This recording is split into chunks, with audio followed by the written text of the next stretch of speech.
सांच बराबर तप नहीं, झूठ बराबर पाप, जाके हृदय सांच है, ताके हृदय आप। महात्मा कबीर के इस सत्य निरूपक दोहे के साथ मैं आज क्षितिज के इस सत्य विषयक संवाद कार्यक्रम के अंतर्गत अपने तमाम साहित्यिक मित्रों और विद्वानों का स्वागत करता हूं और चाहता हूं कि आप भी इस सत्य यात्रा में सम्मिलित हो लें। सत्य भारतीय जीवन, साहित्य और अध्यात्म का सर्वाधिक सुचिंतित एवं उल्लिखित विषय रहा है। हजारों वर्षों की जो भारतीय संस्कृति, समाज और आध्यात्मिक परंपरा है, उसमें सत्य सर्वोपरि रहा है।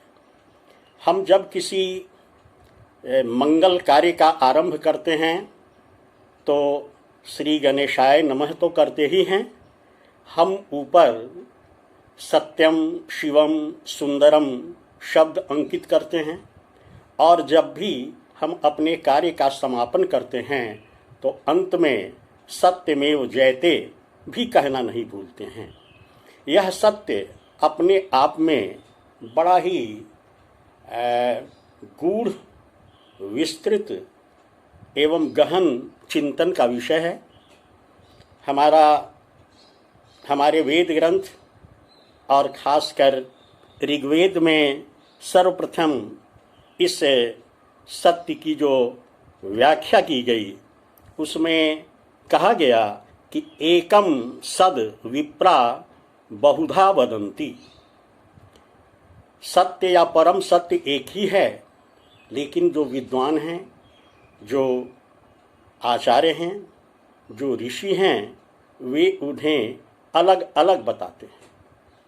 इतना ही नहीं, ऋग्वेद अपने मंत्रों में भी इस सत्य की व्याख्या करता है और कहता है कि हिरण्यगर्भः समवर्तताग्रे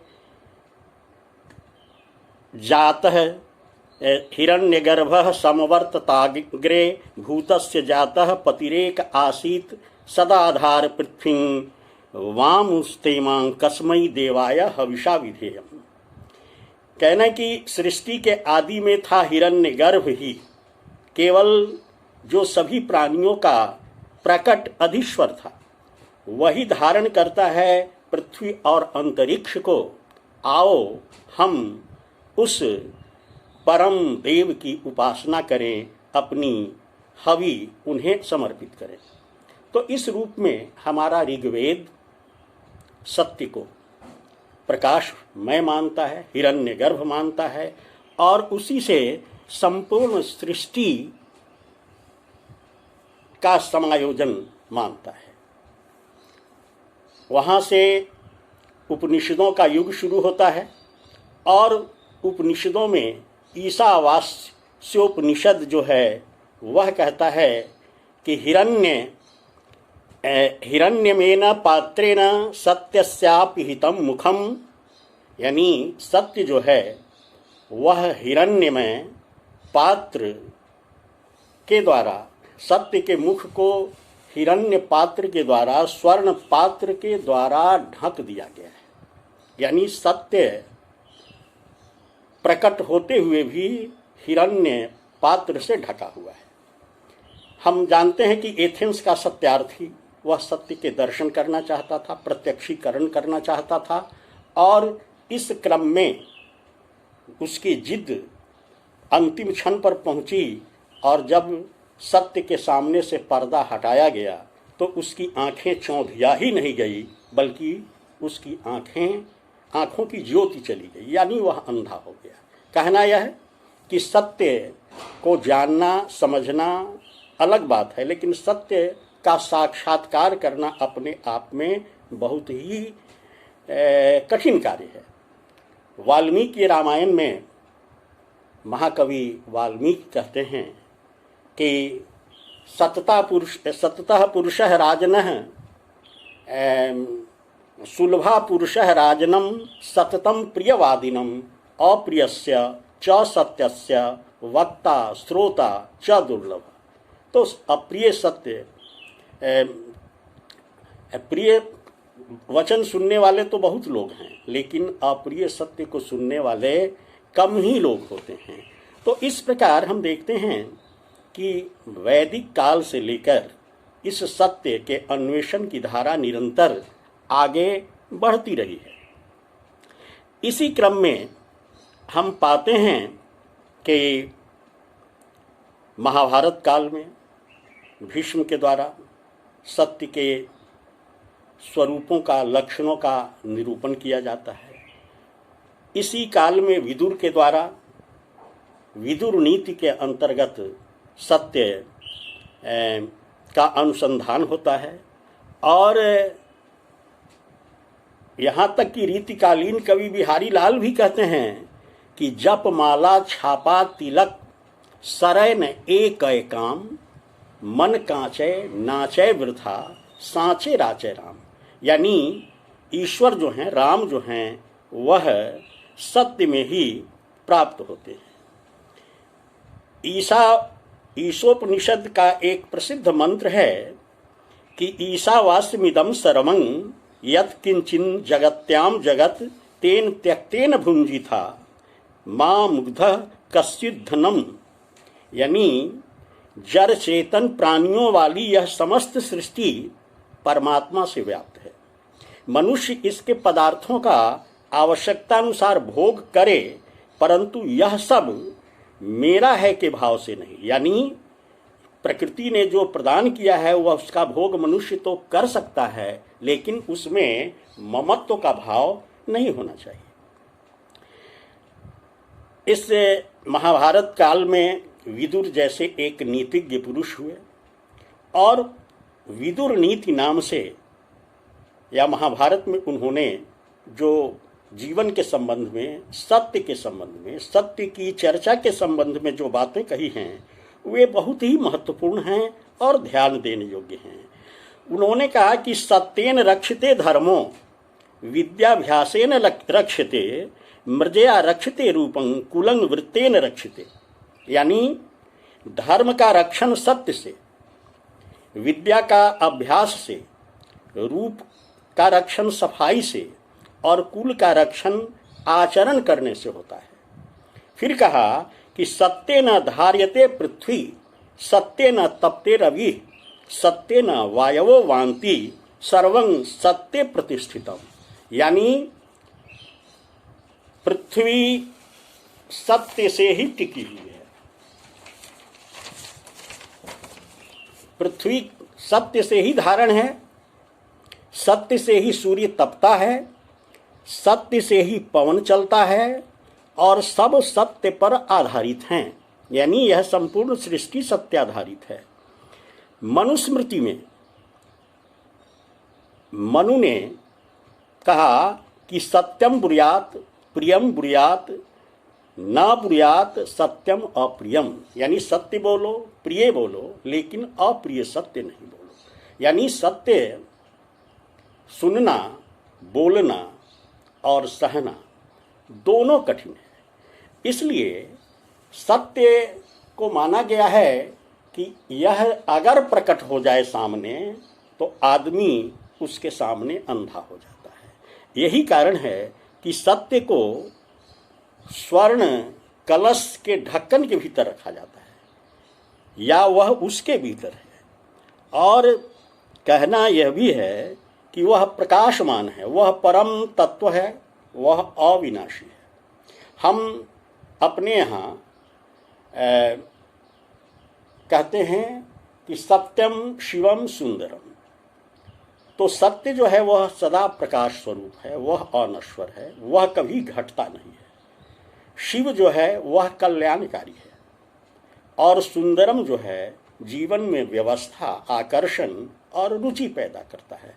तो सत्यम शिवम सुंदरम की जो हमारी परिकल्पना है वही हमारे परम सत्य, सत चित आनंद का स्वरूप है। सत्य जो है वह सदा सर्वदा है, अविनाशी है। उसका कभी अंत नहीं होता है। और यही कारण है कि सत्य को ईश्वर या परब्रह्म माना गया है। महाभारत में भीष्म पितामह ने सत्य के 13 स्वरूपों का वर्णन किया है, जिसमें सत्य परायणता, न्यायवर्तिता, आत्मसंयम, आडंबरहीनता, क्षमा, नम्रता, सहिष्णुता, अनुसूया, दाक्षिणात्य इत्यादि उसमें माने गए हैं।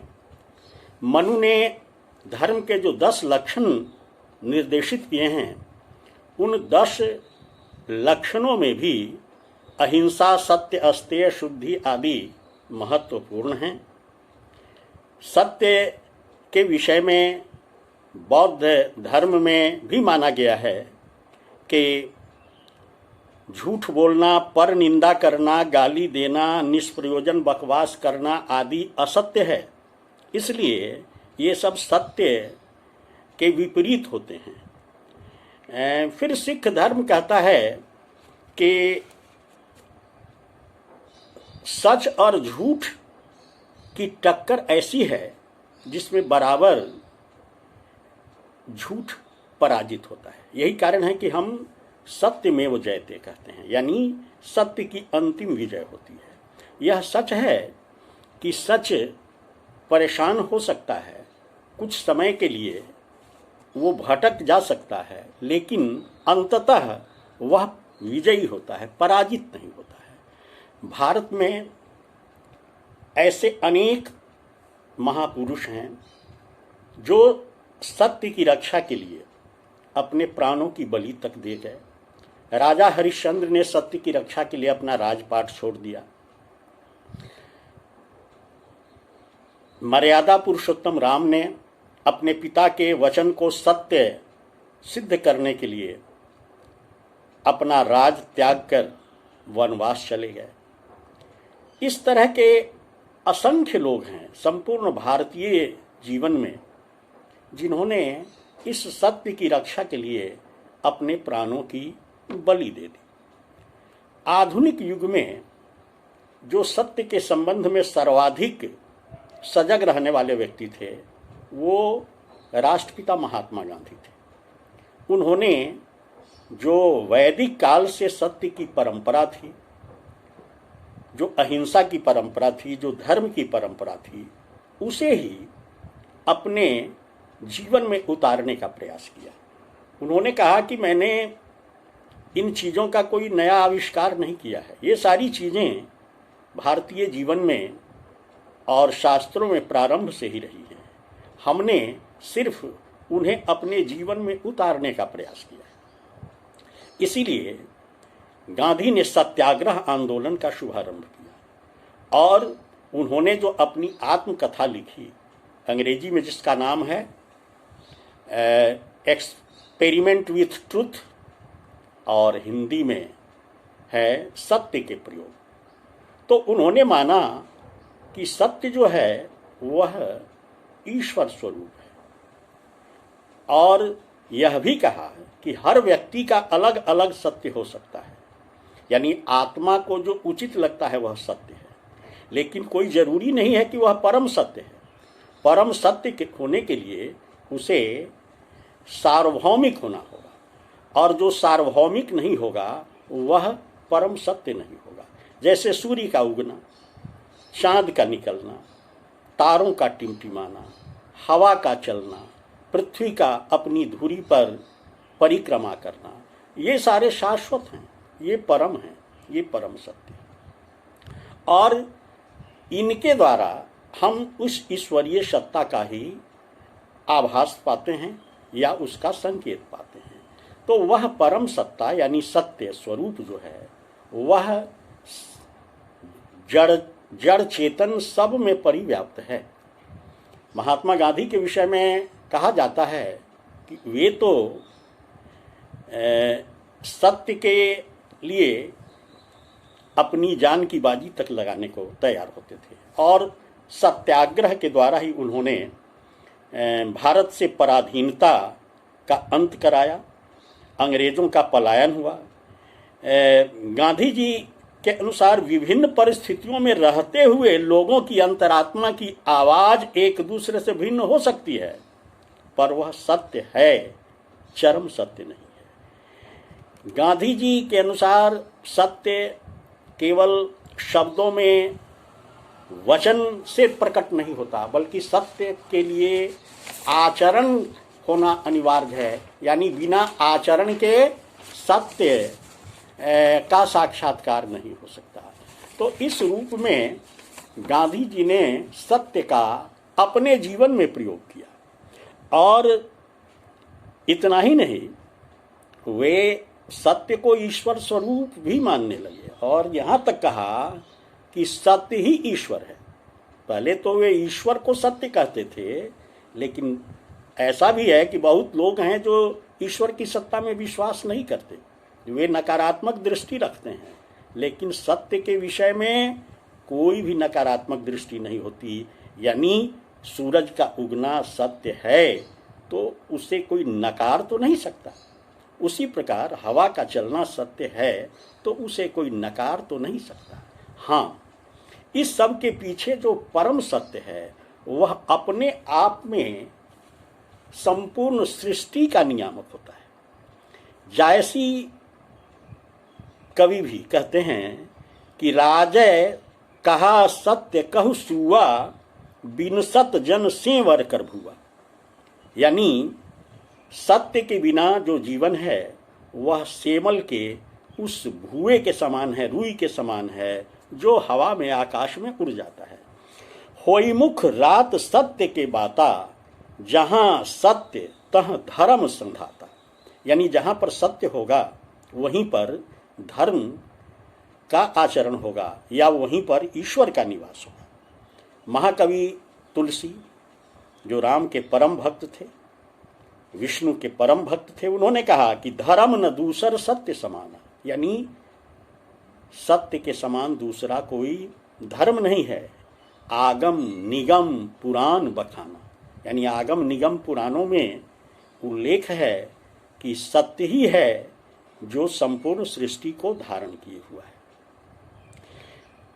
उर्दू शायर कृष्ण बिहारी नूर कहते हैं कि सच घटे या बढ़े तो सच न रहे, सच घटे या बढ़े तो सच न रहे, झूठ की कोई इंतहा नहीं, इंतहा ही नहीं।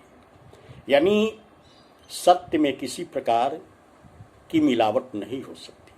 सत्य अपने आप में परमोज्वल है, प्रकाश स्वरूप है। वह सृष्टि को अपने में धारण करता है, या सत्य ही ईश्वर का स्वरूप है। तो इस रूप में हमने देखा कि सत्य जीवन में मनुष्य को जिस ऊंचाई तक पहुंचाता है वह ऊंचाई ईश्वर की ऊंचाई है।